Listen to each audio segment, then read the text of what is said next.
अतिक्रमण नहीं होते जब आप भिखारियों की तरह वोट मांगने आते हैं। हम तुम्हारे बेटे हैं, हम तुम्हारे लाल हैं। जब कहीं कुछ नहीं दिखता इनको झोली फैला के आते हैं, उस टाइम तो भिखारी बन के यहाँ से दी हुई वोटों से तो वो वैध बन गए, अब ये घर वैध हो गए।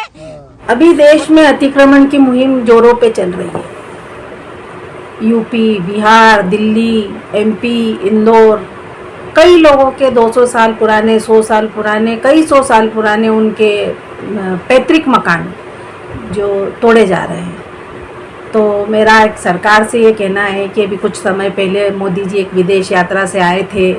सारे चुनाव होने के बाद उन्होंने बताया कि देश बहुत बड़े आर्थिक संकट से गुजर रहा है, देशवासियों को उसमें सबको सहयोग करना चाहिए, पेट्रोल आप कम यूज़ करें, खाने का तेल आप कम यूज़ करें, वर्क फ्रॉम होम करें, बच्चों को ऑनलाइन पढ़ाएं, पेट्रोल का ज़्यादा से ज़्यादा उपयोग ना हो पाए इसलिए आप घर में ज़्यादा रहें। तो मोदी जी, अगर देश वास्तव में बहुत बड़े संकट से गुजर रहा है, देश में बहुत विकट परिस्थितियाँ चल रही है, तो फिर ये अतिक्रमण की मुहिम को आप बंद क्यों नहीं कर देते? क्यों लोगों के घरों को तोड़कर उन्हें और संकट में डाला जा रहा है? 15 दिन बाद क्या होगा मैम, ये तो मुझे खुद ही नहीं समझ में आ रहा क्या होगा। अब तक तो हम हाथ जोड़ जोड़ के प्रार्थना कर कर के थक गए एकदम। उसका परिणाम यह है कि नोटिस लग गया, खाली कर दो। कहाँ जाए बताओ ना, इतनी जनता कहाँ जाएगी?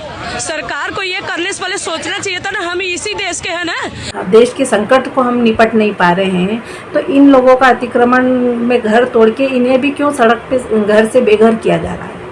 इन्हें जैसे हैं, जैसी स्थिति में है, उन्हें अपने घरों में रहने दीजिए।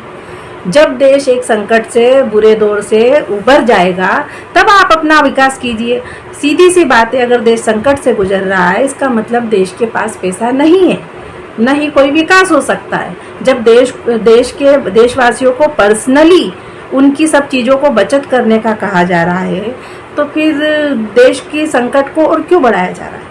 अगर ये इन लोगों के पास तो वैसे ही रोजगार नहीं है, लोग अगर घर से बेघर हो जाएंगे तो ये जाएंगे कहाँ? 1 महीने बाद बारिश आनी है तो ये लोगों के घर तो मलबे में तब्दील हो जाएंगे। ये कहाँ जाएंगे? इनकी क्या व्यवस्था रहेगी? किधर जाकर रहेंगे? लेकिन बहन जी, वो कह रहे हैं आपके पास कागज भी चाहिए।